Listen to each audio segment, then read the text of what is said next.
Yo, man, great day today, great day today.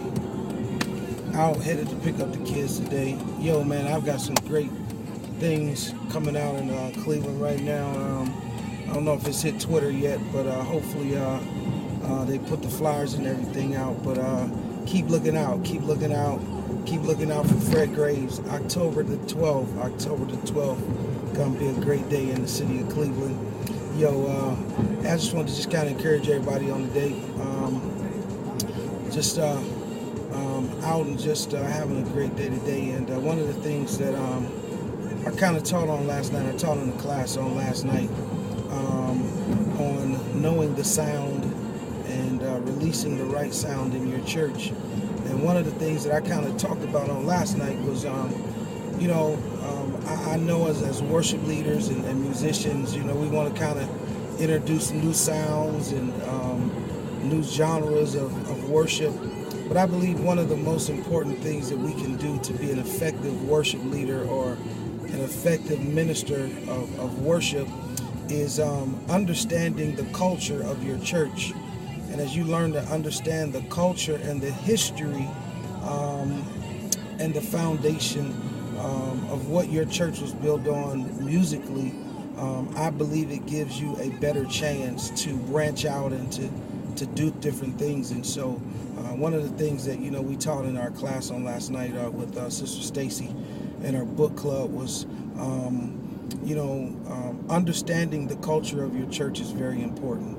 I look around and I hear a lot of things in churches, especially with this young hip-hop generation coming up, and sometimes we want to forego the history of what that church or that denomination or that body of believers was built upon, especially when we look at the hymns and the anthems of the church. One of the things that I've learned from being around Bishop J.D. Ellis here in Cleveland, Ohio, is that he teaches us that it's okay to branch out and to do a new sound in music. It's okay, but one of the things that we don't want to do is to lose our identity,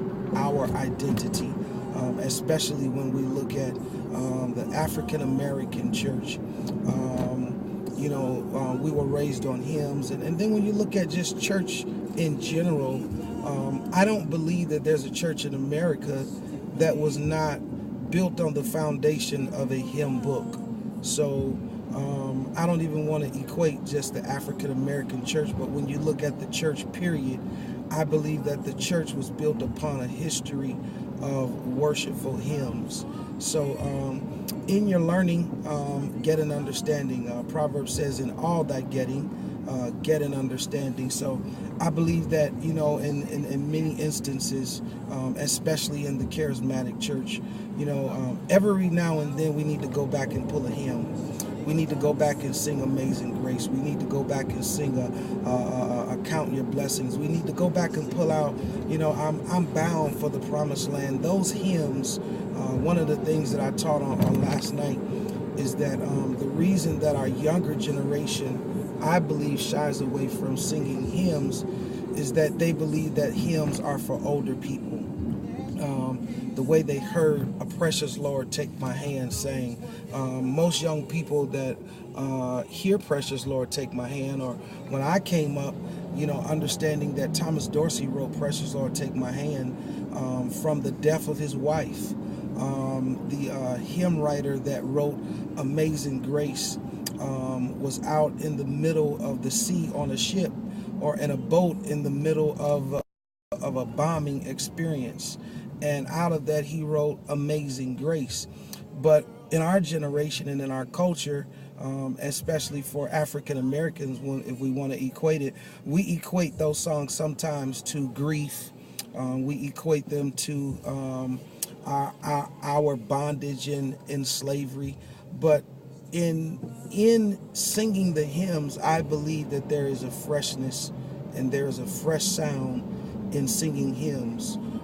When I sing Amazing Grace, I don't sing it like my father sang it. because his experience is different from mine. But I also go back and I tie the experience that my father told me about God's amazing grace, and then I apply it to my own life of how God's amazing grace. So when you put the two together, it builds for a great experience, it builds for a great sound, and it releases a freshness. So to all of those that I kind of mentor and speaking in your life, and just around America, every now and then take a hymn and do the hymn, learn a hymn a week, because the hymns are the foundation of our church. So I just kind of wanted to encourage y'all today, just had that on my mind, and really enjoyed being with Stacy Ariel on last night at the Warrensville Heights Library last night, her book club. We taught out of my worship manual on last night, and so great ministry. And so just remember that, go back and grab some songs that your forefathers did, because to forego or to abandon the history of what our forefathers went through, I believe would set us back in this new age and new dimension. So hey, you guys enjoy yourself today. I headed up, picked my kids up, and headed to the house. Yo, I got some new earphones. Get ready to start endorsing them. So I got some new stuff for you. No, they're not Dre Beats. They're not Sennheisers. Hey, Future Sonics, Atrios. I'll show them to y'all in a few minutes. All right, hey, peace. Love y'all, man. God bless.